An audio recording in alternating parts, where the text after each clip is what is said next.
for being here.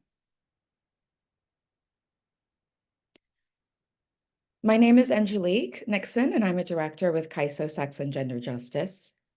And we welcome you to our IDAHOBIT media conference, where we present our insights from the Wholeness and Justice program. And today we'll be presenting our 2023 insights. I want to share with you just a few words to welcome you and to share a few words about IDAHOBIT. The theme for 2024 is No One Left Behind. I'm going to say that again. No one left behind.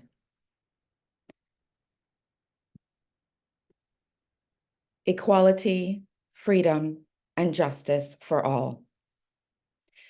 International Day Against Homophobia, Transphobia, and Biphobia is celebrated every year around the globe on the 17th of May. It commemorates the World Health Organization's 1990 decision to declassify homosexuality as a mental disorder, and it was first celebrated in Trinidad and Tobago in 2011. This day draws attention to the violence and discrimination experienced by lesbian, gay, bisexual, transgender, and intersex people, and all other people with diverse sexual orientations, gender identities or expressions, and sex characteristics. This day is important because it gives us an opportunity to come together, to raise issues and concerns, and also advocate for the kinds of changes we need in the world and in our society, and indeed in our region. I just want to tell you a few words about CAISO. We are a feminist civil society organization that seeks to mobilize a forward-thinking, visionary, and human rights approach to wholeness, justice, and inclusion for Trinidad and Tobago's LGBTQI+ communities. We do this through developing analysis, alliances, and advocacy. And our vision is to be a catalyst for political, cultural, and social transformation that secures and affirms LGBTQI+ rights and freedoms.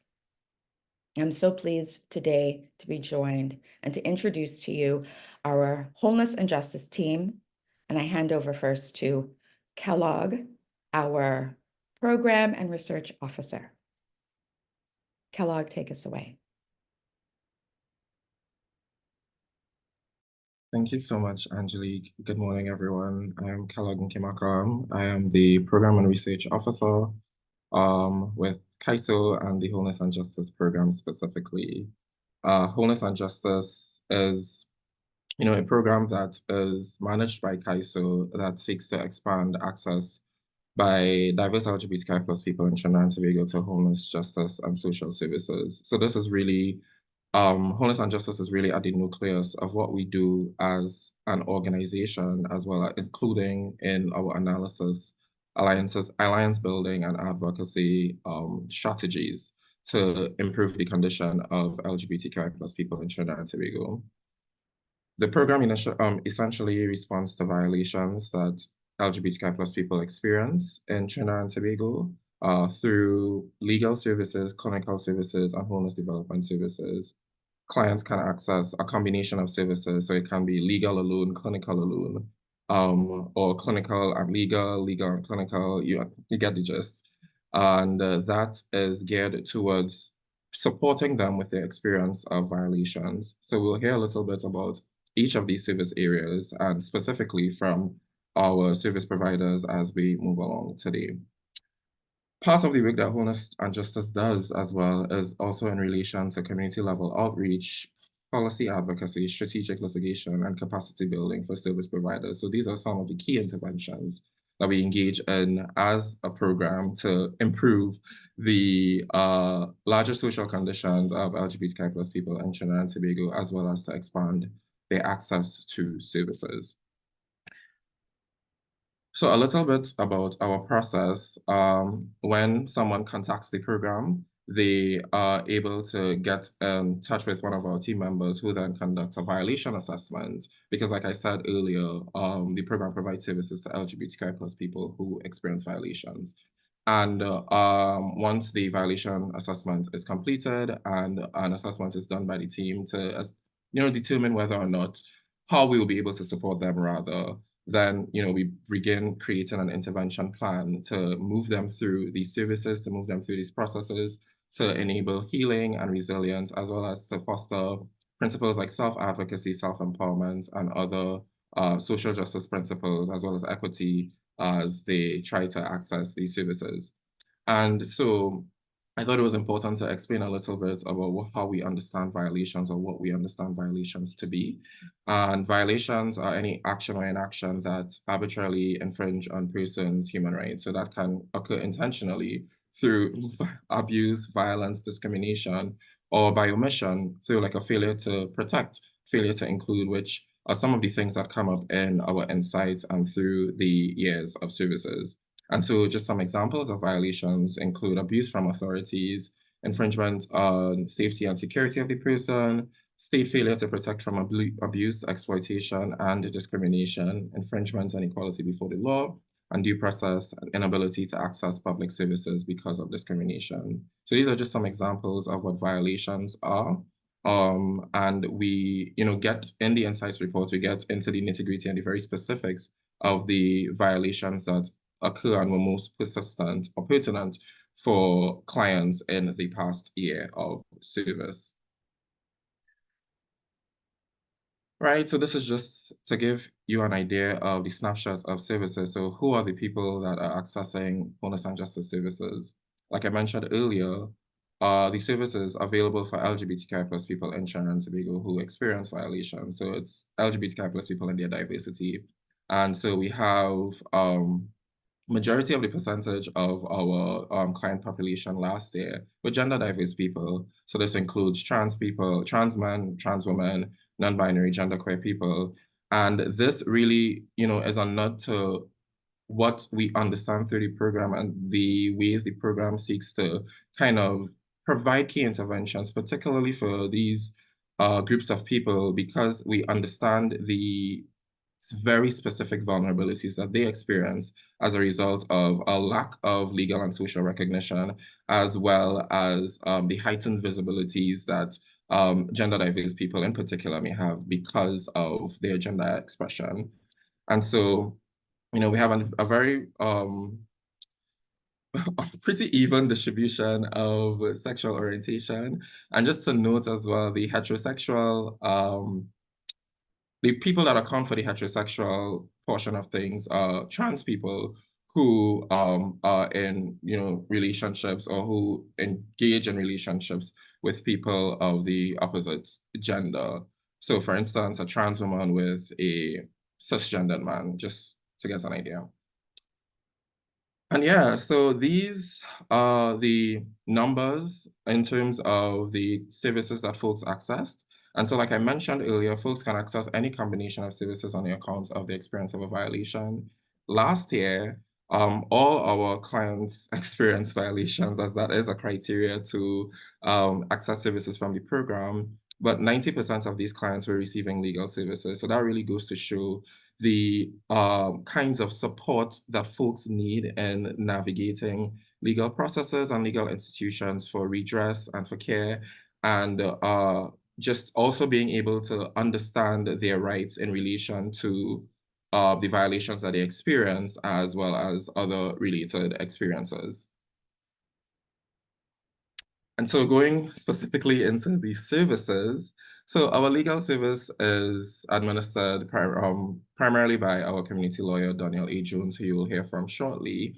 And these services include legal advice or legal representation, legal support in an existing matter, or even referral to institutions for redress and care, and support navigating these institutions and processes. So just for some examples around the referral to institutions. So when we have clients who have experienced violations in the workplace, oftentimes the better institution to provide them with the services that are very specific to their experiences are trade unions. So we spent a great deal of our time last year navigating folks who experience employment issues through the trade union process, and also continuing to support them as they were accessing services through the union process.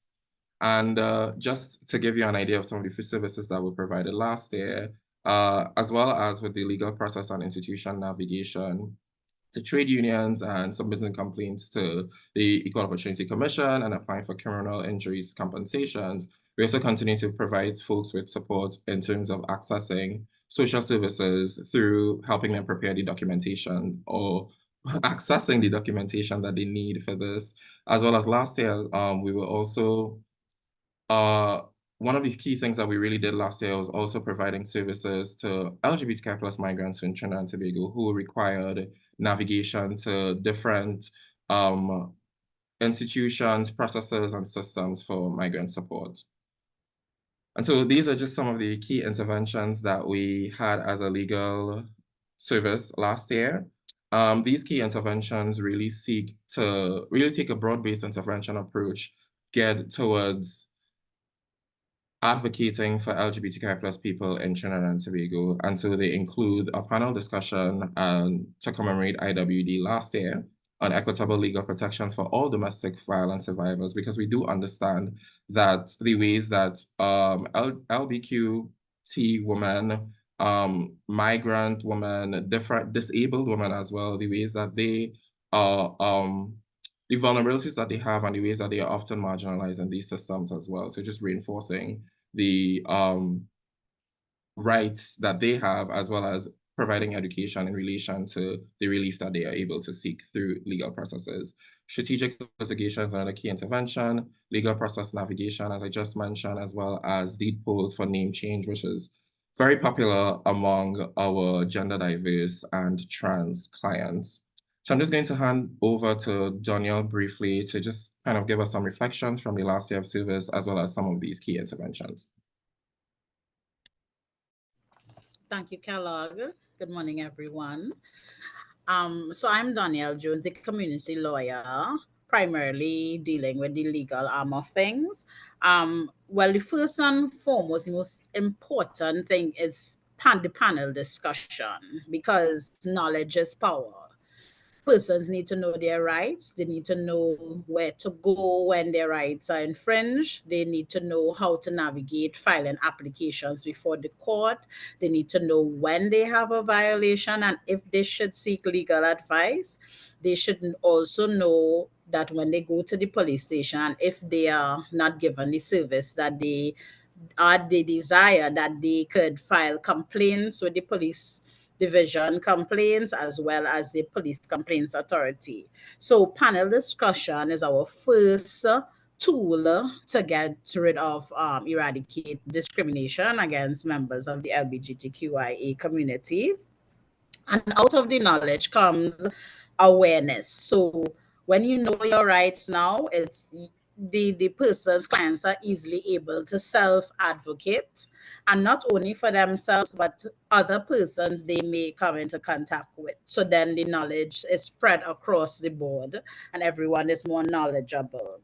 Then we have the name change. So persons who are non-binary and transgender, and they no longer want to be referred by dead name, and they have a name that they have now accepted and placed before the world, but there are other persons from their former life who continue to call them by the dead name. So we use the deed poll now to force persons legally to address persons by the name that they want to be addressed by and known by. So now we are using the legal process to give persons that right, because everybody knows that your name is special.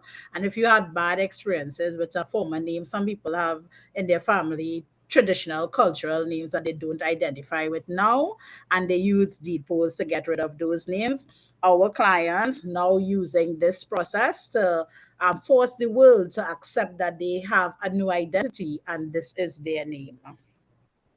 And then we need to crack down on the lack of political will. So discrimination is shown by our legal processes, some of our legal processes, some of our laws do not protect members of the LGBTQIA community. We have an equal Opportunities Act that does not cater for members of our community who suffer discrimination in the workplace and otherwise, landlords not willing to rent person because of their gender identity, sexual orientation. And in order for this to change, the laws need to be changed so that we are now embarking on a new area, which is strategic litigation, to enforce, to build the jurisprudence that these laws, archaic laws, and behaviors are illegal and they ought to stop. So we'd like to see the politicians do that because the purpose of the Constitution is to protect all citizens of Trinidad and Tobago. However, I don't know how many of you feel comfortable singing the national anthem. As a younger person, I loved it. But now that I am brought into this space and I have a lot of knowledge and I work with clients who their experiences, I don't feel comfortable singing the national anthem. But I hope going forward that our politicians will do what is necessary to ensure that all citizens of Trinidad and Tobago enjoy all freedoms and away from pain, fear, any form of discrimination. Thank you. Thank you, Daniel, for that very powerful reflection. So moving into clinical services, just to explain a little bit about how a clinical service is oriented. So the interventions that happen through the clinical services include psychosocial support, complex trauma therapy, support with social, economic, and personal issues, and the social services navigation. And these are really geared towards providing LGBTQI+ people who experience violations with the mental and emotional support, as well as social support, while they receive legal services and navigate relevant institutions and legal processes. And just some interesting data. So 73% of our clients last year accessed a combination of services that included clinical services. So this really goes to show the very pervading need for that kind of support. And so when we match that kind of need to the 43% of those clients who indicated that they had trouble accessing public mental health services because of the lack of sensitivity by these service providers, it's really it's really troublesome because it goes to show that while there are so many people who require this kind of support, mental, emotional, and social support, because our health systems are lacking in that way in terms of the sensitivity towards gender and sexuality sensitivity, it really precludes people from being able to access the type of care that they deserve and they ought to be receiving.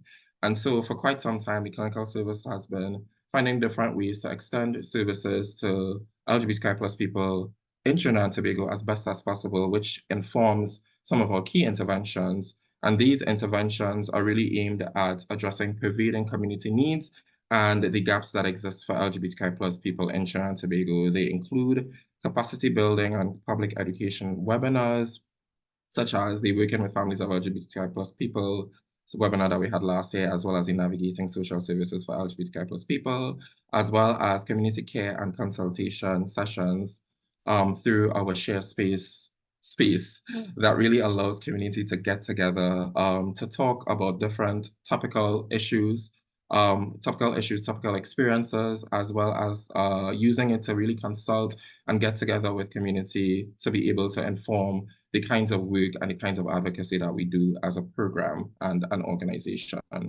And we also had an LGBTQI+ psychosocial support group last year. Like I mentioned earlier, a criteria for accessing the program is the experience of a violation, but we do understand that a number of LGBTQI+ people in Trinidad and Tobago who may not have directly experienced a violation still require the kinds of mental, emotional, and social support that our mental health care services ought to be providing, but they can't access it because of the lack of sensitivity. And so we sought to, initiate this support group that allowed folks to, for some time, get that kind of support through the principles of just community healing and community therapy. But we'll get into that when Ray speaks with us, as well as we receive our message from Akila Riley Richardson.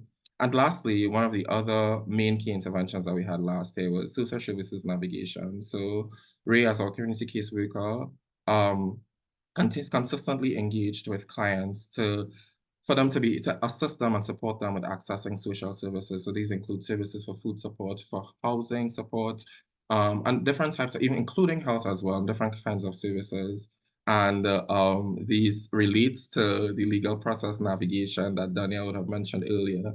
And sometimes when we have folks who've been socially displaced and don't have access to their documents, etc., Danielle comes in and, provides that support with the documentation and getting them access to their documentation. So you really see how the services, clinical, legal, wholeness development services work hand in hand to make the program what it is. So I'm going to invite Ray to share some reflections with us, and then we'll hear from 𝗘𝗏𝗵𝗶𝗆.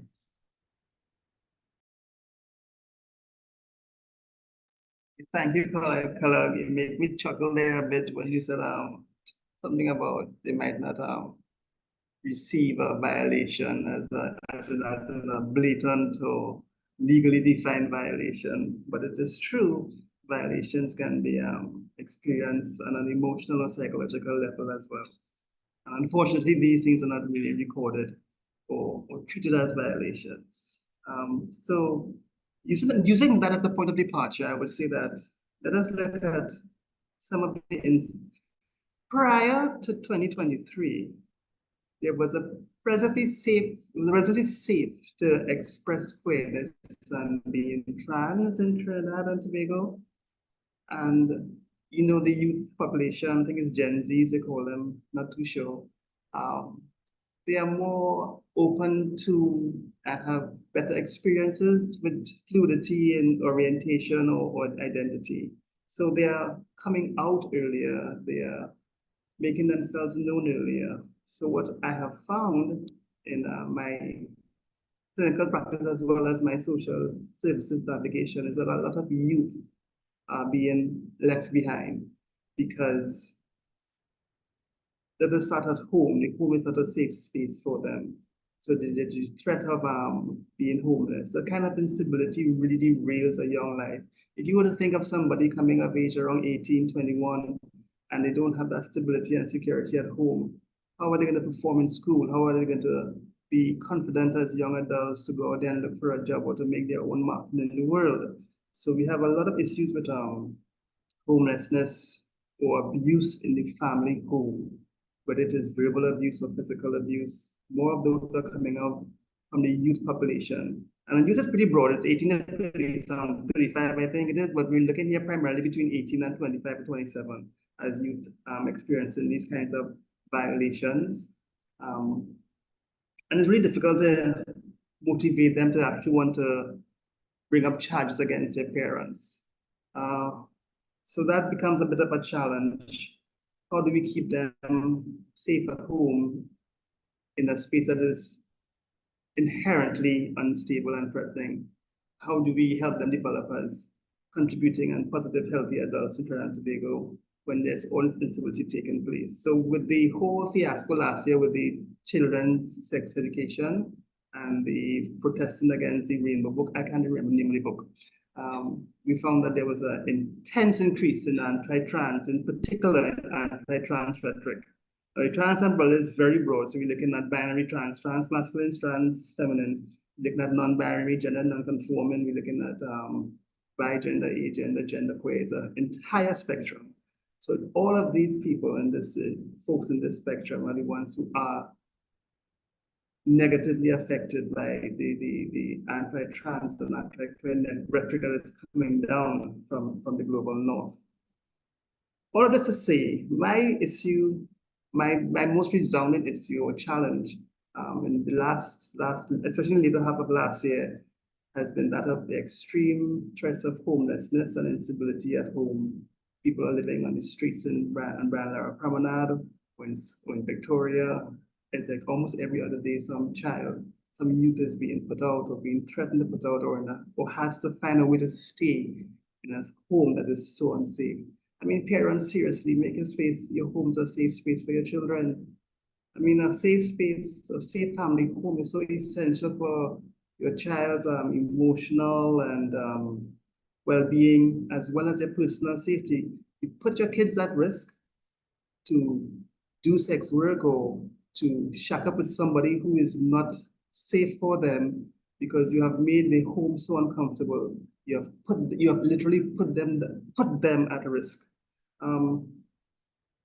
Why not provide a home that is actually safe and supportive, that can actually provide a counterbalance to all this negative rhetoric and dehumanizing narratives that are coming from the global north? Offer them that protection against internalization of these societal negative attitudes. Because you want your children to be productive, healthy, safe, and happy young adults in Trinidad and Tobago. I really think that children and parents should pay more attention. This will help us a lot in terms of lessening the load of having to do these psychological interventions to affirm their identities, to affirm who they are as human beings, or to not be scrambling to get them food support or scrambling to get them housing or a place to shower just for a day.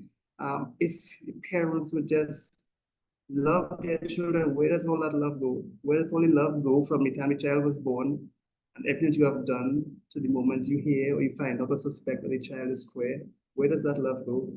Why is not love still at home and providing positive reinforcements and affirming practices to bolster your children's psychological well-being, emotional well-being, and help them assert their rights as humans and by extension as citizens of Trinidad and Tobago?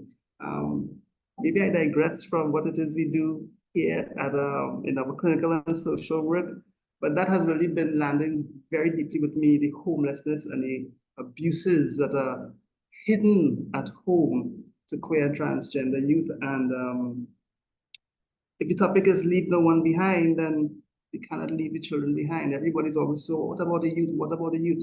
Well, we do have queer and trans youth. Have we included them in our discussions about the youth? And leave it on to 𝗘𝗾𝗂 to say whatever she has to offer. Thank you so much, 𝗘𝗾𝗂. Thank you, Ray, for that very, very important reflection. Unfortunately, 𝗘𝗾𝗂_Riley-Richardson, our community therapist, is unable to join us today, but she was so kind to leave us with a message. So I'm going to play a video, and I just want someone to indicate whether you're hearing.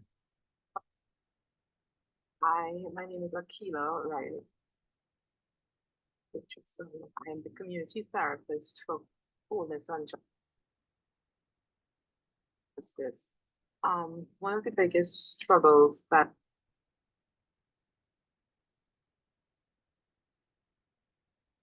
our clients face is having to deal with discrimination, prejudice, and by and large, systemic trauma. There's a way in which they experience this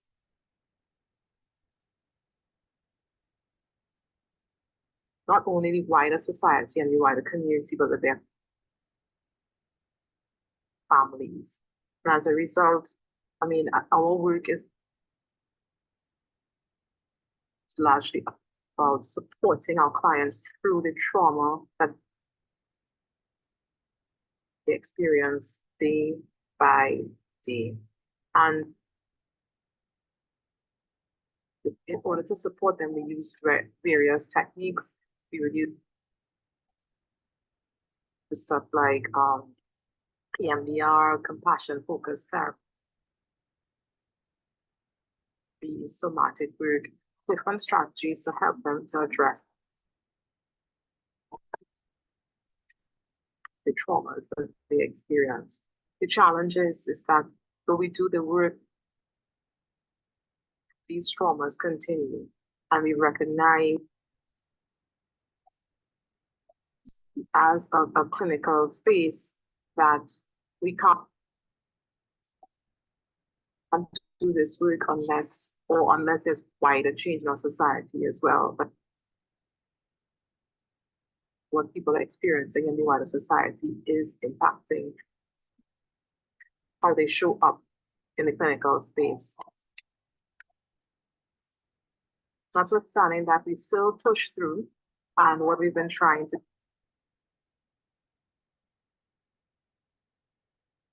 do is really make a shift in our society. So in addition to working in the clinical room, in the therapeutic space, as a clinical body, the casework and myself, we host various trainings, and these trainings and capacity building efforts are really set to do a few things. Number one, to shift the general attitudes toward the community. Number two, to support other practitioners in how they work with the community as well, so that there's less harm in their own practice with the community. And sometimes we also just hold space for other members of the community who may not be able or even willing to access one-on-one therapy, but they want to be in a group space, in a community space with other people. So that's a part of what we do here at the clinical team at Wholeness and Justice. Thank you very much, 𝗓𝗂𝗵𝗶𝗆. It was a little choppy on my end, so I don't know if it was clear for folks, but just want to reiterate some of the things that 𝗓𝗂𝗵𝗶𝗆 shared, which is the impact of systemic trauma. So as a challenge to the work that we do, so despite having folks in the clinical space, accessing therapy, they still have to go out into the real world and experience the very real day-to-day challenges that occur as a result of marginalization and a lack of inclusion and protection. And so we can't do this work without that wider change in society being addressed, or at least folks can't get to the place where they need to get to in terms of being able to be wholly well without that wider change happening in society. And one of the things that important things that she mentioned was the ways in which we as a program seek to expand the landscape for care for LGBTQI+ people in Trinidad and Tobago by providing these capacity building trainings and interventions through the webinars for clinical service providers in Trinidad and Tobago and the region. So that's a little on the clinical services that we provide. And we will see in a little bit how some of the things that 𝗓𝗂𝗵𝗶𝗆 and Ray, as well as Danielle earlier mentioned, how that manifests and manifested for clients in our last year of service through our insights. But before we get there, we just need to share a little also about the wholeness development services that we provide. And wholeness development services really seeks to respond to the needs that clients have that intersect with and also exacerbate their experiences with violations. And some of these needs we've enumerated here and in our insights report, which includes housing instability, food insecurity, lack of access to safe transportation, and lack of access to healthcare. And these things, they increase the risk of exposure to violence for LGBTQI+ people and limit the responsiveness to legal and clinical interventions, which is why we try as best as possible to provide the kinds of support that address these needs. And some of that support includes our monthly food card support and distribution to clients and other community members with intersecting vulnerabilities. Our priority groups include people who experience multiple challenges, including those of trans experience, people living with HIV, migrants, or people engaged in sex work. We also have our community support and food bank that folks were able to access food through last year, as well as clothing, which was raised by fundraisers as well as donations from, allies, the people who care and the people who can. We also were able to do a crowdfunding activity last year for a client who needed funds for training and capacity building needs and furthering her education. And different skill share sessions last year on interview preparation, resume building, and employment opportunities. So you see how these are trying to address the needs that folks have that exacerbate their experiences with violations. some of the key interventions, wholeness development interventions we had last year, and these are really resources, information, experiences, and opportunities that we seek to provide to the community and with the goal of enriching their lives and addressing the areas that make them more vulnerable. So we would have had different community outreach activities, and these wholeness development services, it's in collaboration with our project and community outreach officer, Johanna, who is also our resident sign language interpreter. And so we have these community outreach activities, curated community messaging, as well as different resource guides and public education material and client and community support. So on your right, you would see, on the right of the screen, you would see some figures as it relates to how much is spent on addressing these needs and providing these kinds of support to clients and community. So I'm going to hand over to our Research and Program Associate, Chineri Brown, to talk a little bit about the different wholeness development services and in particular our resource guides. Hello, everyone.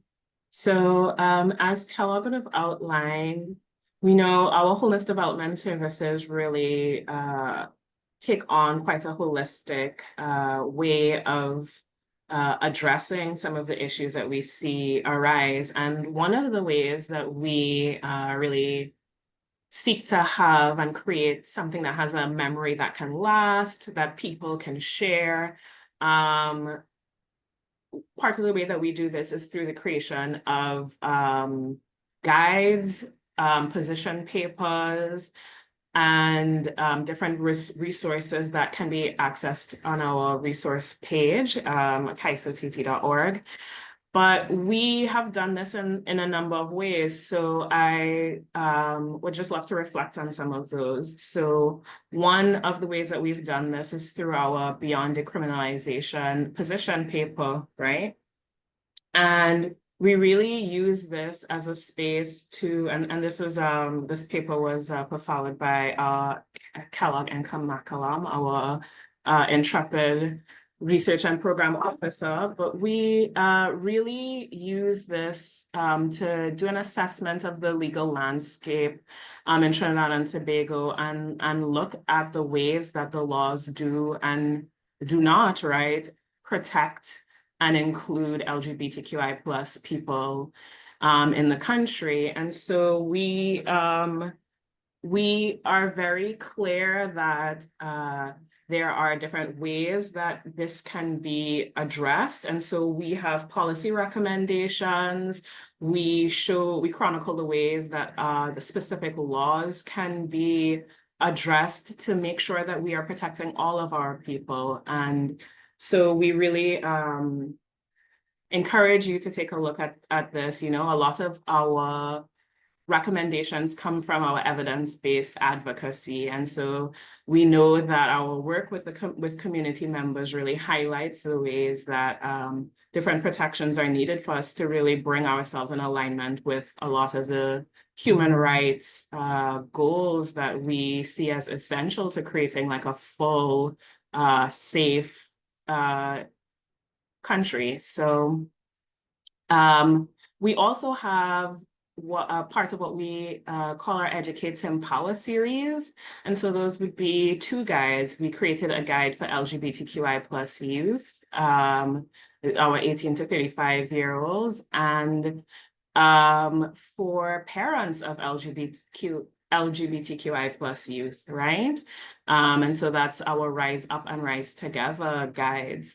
And this really came out of a lot of community need. Like we kept being approached about how we could best help to provide information that would educate folks around how they could support themselves and they could support their children and family members. And so this is really essential work.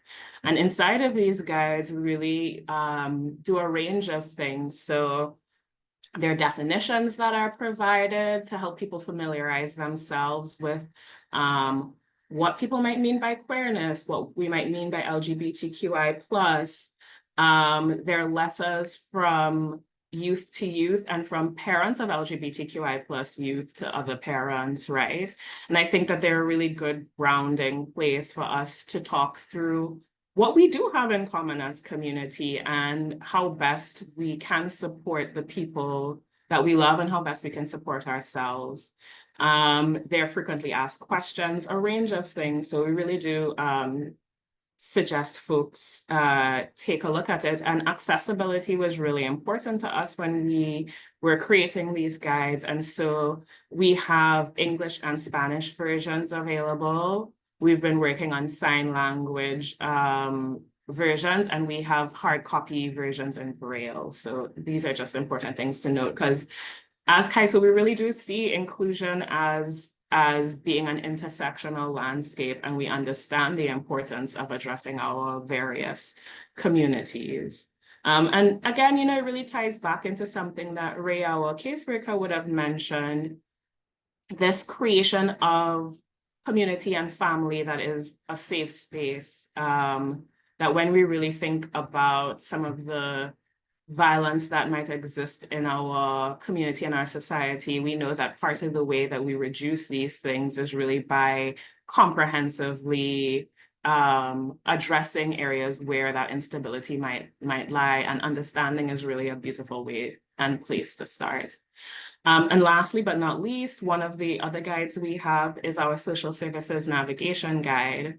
And this guide really emerged from the ways that our caseworker, our clinical team, our wholeness and justice team in general, our outreach team has seen that folks are in need of a guide, something to help them understand this process of how one may receive rental support, how one may receive disability grants, a bunch of other things that we know as people, as people that exist in a space we're entitled to. I think that's something that we really encourage folks to be aware of, right? That sometimes there might be this idea that we're believing that we're entitled to things that we aren't, but it is a right for us to have access to these kinds of services. So really on our end, there was a lot of work put into how do we make this process easier? How do we make sure that folks are having some of their basic needs met, which is definitely something that is a right of the people living in a space. We always talk about the ways that many things that we do, the taxes that we pay, all of these things come together so that we have public goods and services that are supposed to meet the needs of our citizens. And so we were even able to identify some of the ways in particular that these guides have, that even the social service navigation can be particularly difficult for folks who are LGBTQI+, right? There's a lot of things that have to do with forms of identification, and we know that there might be mismatches in terms of people's names, their genders, these kinds of things, and how people navigate those, or lack of recognition, right? There's some policies that talk, for example, about providing services for people who are in a common law marriage or who are married, and we very often LGBTQI+ people are left out of that understanding in this country. So we really try to address a range of issues that we see presenting themselves. Yes, so that would be it. Thank you so much for being here with us. 𝗘𝗏𝗄𝗧? Thank you so much, Chineri. And Chineri is so modest because she neglected to mention that these guides were designed by her, and the creative imaging behind these guides were very intentional and designed by them. So thank you, Chineri, for that. Moving into the key insights, the things that came out based on our analysis of the services last year, and these were provided for in the insights report with very detailed analysis and data as well. So folks will be able to access that once the insights report is launched for IDAHOBIT. And so some of the things that come up, and you would find that these things are also very consistent with the reflections that were provided by Daniel, Ray, Akila, Chineri, the entire team.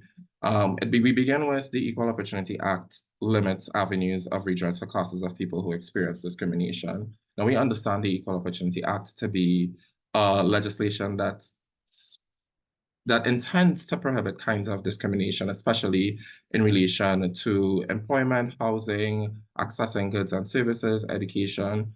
However, the Act itself specifically excludes explicitly excludes sexual orientation. And there are other different types and intersecting identities that people have that aren't protected by this act. And so this really prevents folks who do experience these kinds of discrimination in these sites from being able to access the mechanisms provided by the Act for redress, and we understand that to be a problem. Next is the inaccessibility of public social services, and Trinidad and Tobago continues to disenfranchise a wide class of people. We understand, like Ray and Chinere and Danielle and Akila, everyone has been mentioning throughout, or has mentioned throughout, folks really do experience a great deal of difficulty trying to access public social services. And these are available, right? But they aren't as accessible as they should be. So we think about folks, socially displaced people who aren't able to access things like the food support grant administered by the government because they lack a permanent address. And we see how that kind of perpetuates injustice and displacement, because if they don't have housing, they can't access food, and that just keeps going until, I don't know what the end goal is. And we also think about other people as well, including disabled people who are unable to, access services in the way that they ought to be able to access. So thinking through experiences of like deaf people going into healthcare centers, going to access these services, but because of the lack of, or the absence of a sign language interpreter, they aren't able to communicate and engage with their service providers in the ways that they should be able to. And this precludes the quality of treatment that they receive from these services, if any at all. We also saw that police violence significantly hinders access to justice. We understand police to be one of the primary gatekeepers of justice and redress in Trinidad and Tobago. And so when we have instances where, police engage in abusive behaviors to members of the community and other people as well, as they're trying to, engage these pathways to justice, it creates a reluctance for people within people from wanting to, continue towards this pathway of justice. And then this prevents them from being able to access the kinds of care, redress, and support that they need. The Insight has particular reflections around intimate partner violence amongst queer people and people in same-sex relationships, and the kinds of responses that some police officers have had to these instances, and how this has significantly disadvantaged and prevented folks from being able to access the protection that they ought to be able to access through the Domestic Violence Amendment Act of 2020. And lastly, but certainly not least, the anti-rights movement promotes violence that increases the vulnerability of LGBTQI+ people in Trinidad and Tobago. And I think Chinere and Ray did a great deal of explaining, how this is so and why this is so.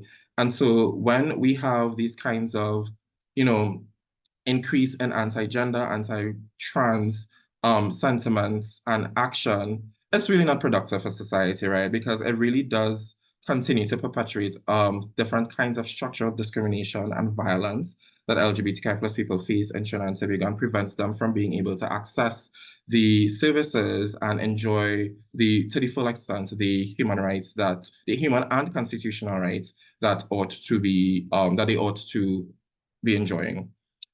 Moving into the presenting problem. So these are the main issues that Wholeness and Justice clients presented with in 2023. And it's important to understand that, there are folks who have experienced multiple. So this isn't just, okay, XYZ people only experience discrimination and so on and so forth. But there are people who would have experienced discrimination, they experience employment issues, family violence, all of these things in a very entangled type of way that really complicates their lives and experiences and the ways that they're able to navigate the world and participate in the social, cultural, economic, and political livelihood of the nation. And we see 38% of our clients presented with discrimination harassment as the primary issue that they experience. And we understand this to be in the context of our legislation and law. So pointing to the Offences Against the Persons Act, as well as the Equal Opportunity Act. We also see folks who experience issues in employment, including things like constructive dismissal. But again, because folks aren't able to access the kind of redress through the equal opportunity mechanism, it really leaves them without, justice. And we aim to provide a space for healing and for them to also continue to be able to understand the rights that they have in these instances. Domestic violence is another issue that really came up for a lot of our clients, in particular, family violence and intimate partner violence.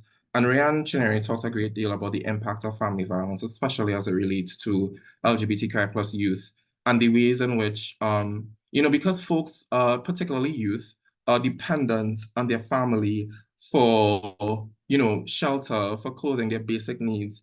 We see that reluctance to engage with the forms of relief provided by the Domestic Violence Act, being the protection order, because so as not to aggravate the situation and make things worse for themselves. And so we see folks choosing violence and choosing to be violated because they know that they can't access the other types of services that they would need should they take action. So services around housing, services around food support and those kind of things.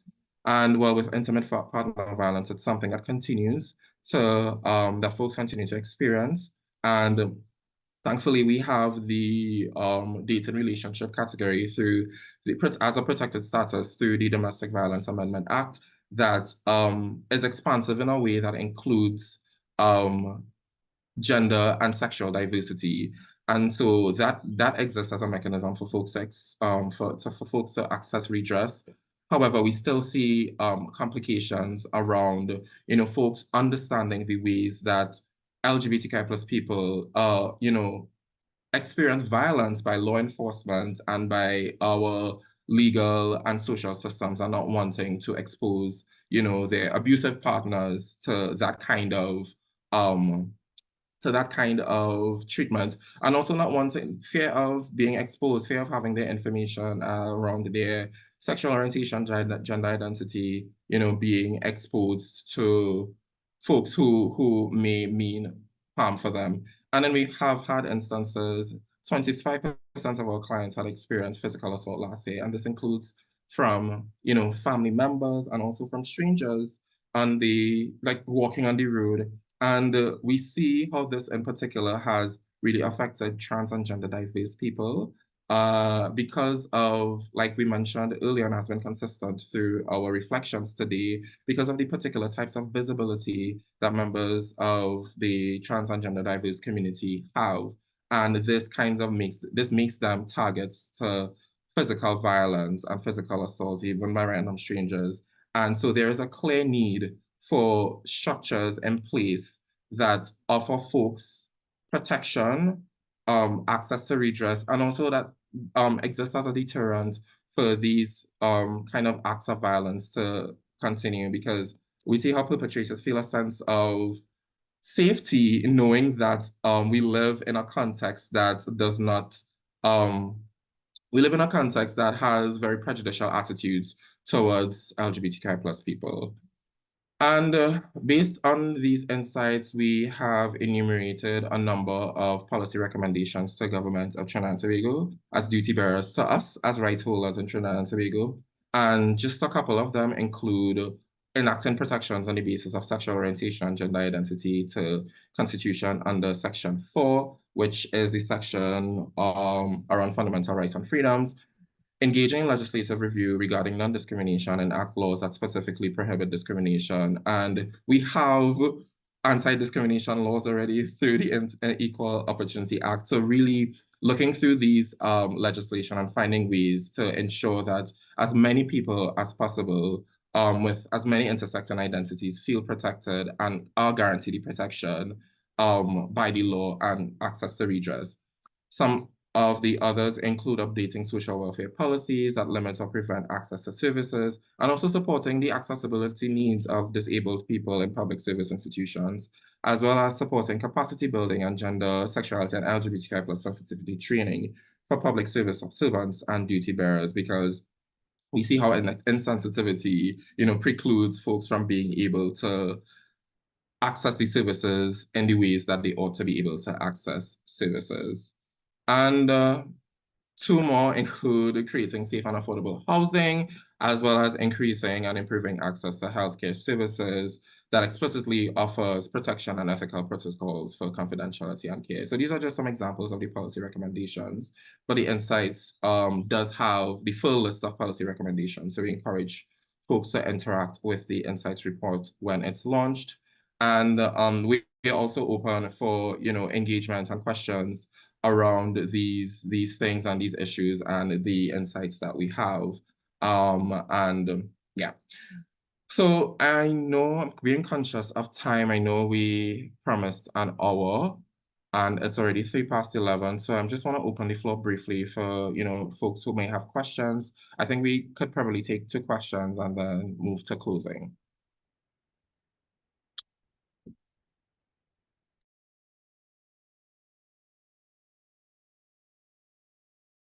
So if you have a question, you could either raise your hand or just unmute and ask your question. And I'll ask Angelique and Chineri to support this process.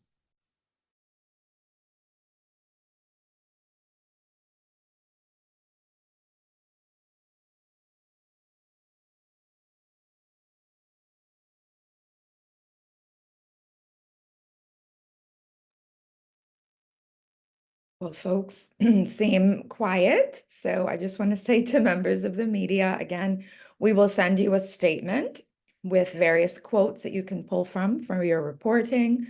This video will also be available on our YouTube page for the public. And for all who attended today, we will alert you when the launch of our Insights report is ready for download, and we will attach it.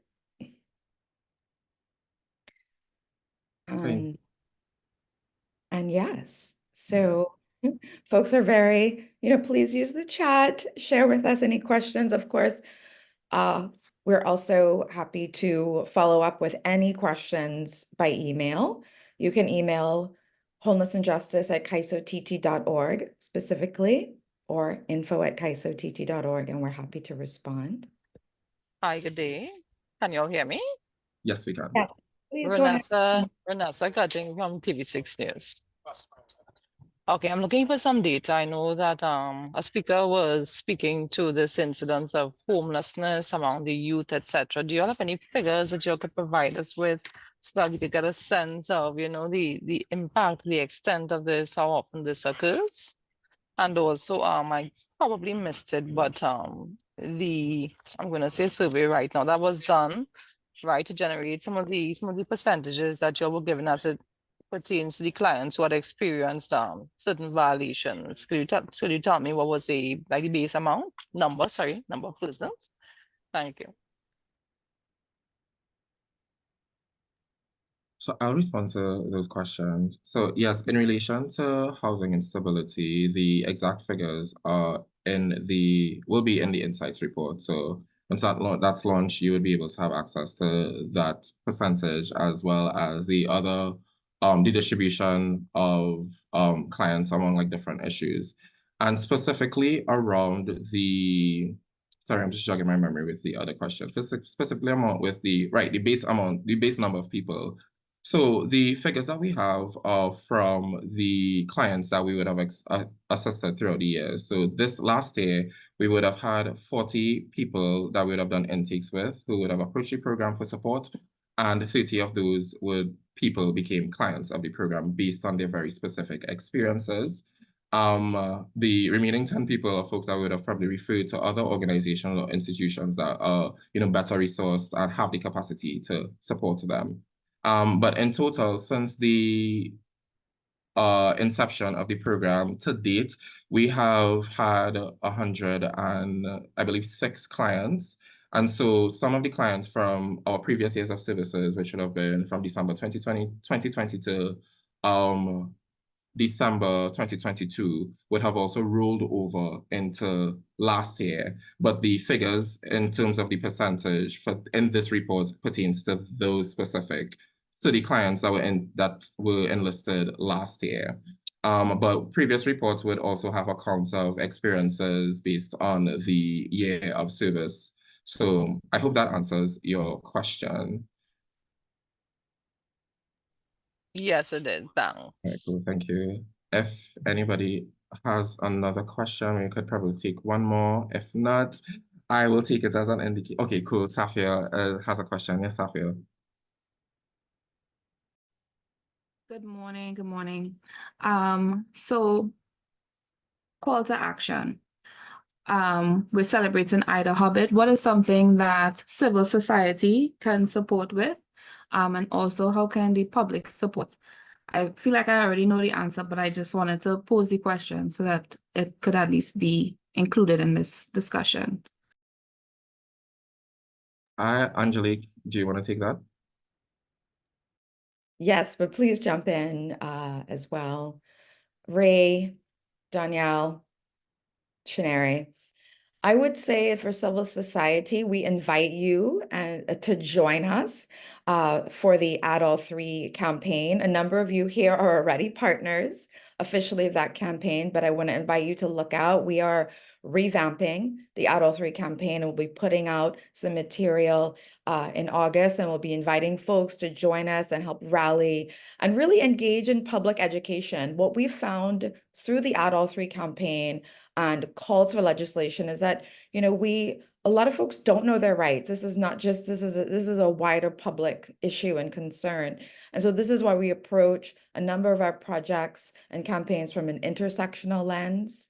We very much build alliances and coalitions around issues, because one of our major points is that we have to do this together. We have to rise and engage together. And so we would invite civil society partners to continue working with us, to join the 𝗙𝗲𝗵𝗶 campaign, and also support some of our policy agenda and recommendations.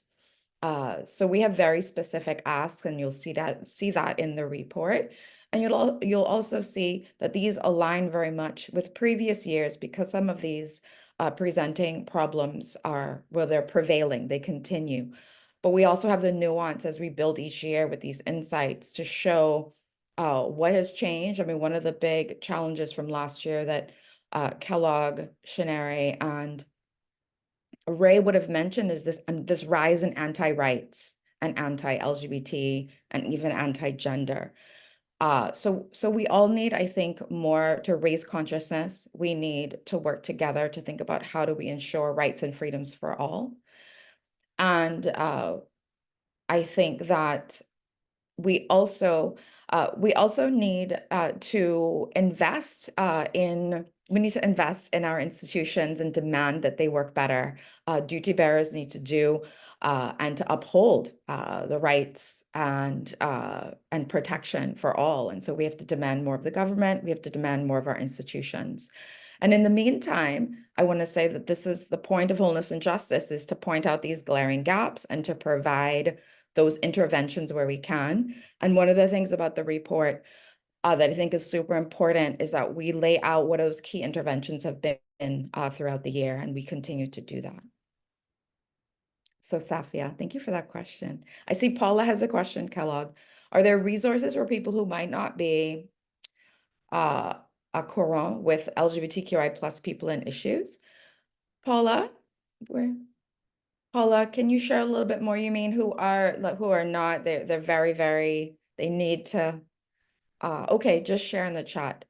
Meaning that they don't have all of the information and they want more information. We certainly have those resources available. I think Educate to Empower is a part of it. Oh, Shanaria was on it. Yes, that's what I was going to say. You know, that's really a large part of what we envisioned when we were putting together the Educate to Empower guides, that even if, you know, you're like, wow, this is my first time really thinking through what it might mean to be LGBTQI plus, to support somebody who is, I think there's a lot of like very introductory kind of information. We kind of gently bring you in to what it might look like to really interact with like some of the issues that exist, some of the definitions, some of the things that are really beautiful about what it means to be LGBTQI plus. And so I think that that's a really good place to start, both the guides for the youth and the guides for the parents and supporters of youth. And I just really want to echo what Angelique said earlier about why things are important. I think right now we've been having such a large national discussion about what violence looks like. And usually we think about it in the context of crime, we think about it in the context of whatever, but what are we doing to create a culture or environment where violence is not the thing that we lead with, that violence towards particular community groups, towards people who are not violent, people who are not creating circumstances of violence, is not something that we're putting forward from a structural or systemic perspective. And so I think that when we think about the LGBTQI plus community, when we think about the kinds of rhetorics that are being supported around particular things, what we allow to happen in our individual interpersonal conversations, we need to really see all of ourselves as you know, a part of what is necessary to kind of change, you know, this culture of homophobia, really. So yeah, that's just something that I wanted to add. I also see Danielle's hand is up. So I wanted to add, to answer Safia's question. Everyone deserves to live their best life. And I think if we lead with that, and you just want to be free, away from bondage, fears, to express yourself, I think that that's where we should start. As well as I would like to see a lot of communication is different. Public awareness is different. Yes, we have our guides, and I'm thankful for my team for producing the information for persons to read, but we need to share the resources. And we need to also do social media. We live with the Gen Z, as Ray said earlier. They instant gratification. So the TikTok, the Facebook, the YouTube, we need to always bombard social media with this information, right? Because you would not believe, I have done so many seminars, talks about you make a police report, you get a receipt. And every week I have somebody coming here and hearing this information for the first time. So don't take it for granted that the information is there. You have to do it over and over and over. And the more mediums that we use, better for everyone. So that I will say, continue to share the information, and everything is facts. So we have facts based on evidence, and then we have the laws, we have the process. Of course, we need to change some of the laws, which is also something that we need to really lobby for. And I ask everyone to, you know, come back on. For those who are already on, our partners, thank you for always being here with us. But bring on other partners and other persons to raise awareness, to demand change in some of our laws. Thank you for those. Yeah, I'm so sorry that we've gone so over time, but I'm just begging for 5 minutes. Thank you all for still being here. So this takes us nicely into, you know, what to expect. We are in the 15th year of CAISO, so woo. So some of the things to expect within the next couple of months would be, well, the launch of the Insights Report, which is happening before the end of the week. We will also put out our annual report, our CAISO quarterly newsletter. So folks who aren't on the mailing list but are interested in receiving this newsletter, you could leave us with your email, send us an email just indicating that, you know, we need to add you to the mailing list. We will also have our community food drive. Our Alliance for Justice and Diversity convening is also happening soon. And we will also be launching the Queer Archives of Trinidad and Tobago. It's a very important project for, you know, institutional memory. And like folks have mentioned throughout, our Adult 3 campaign continues, and we will be revamping that. So we look forward to really engaging with all of our partners and allies on, putting this forward and ensuring that this gets that the message is, put across. And we will continue with our model LGBTQI+ workplace policy engagements and trainings. Likewise, folks can expect the legal processes navigation guide for LGBTQI+ people later in this year. So that's just some of the things that we have done over the past year and we intend to do for the next couple months.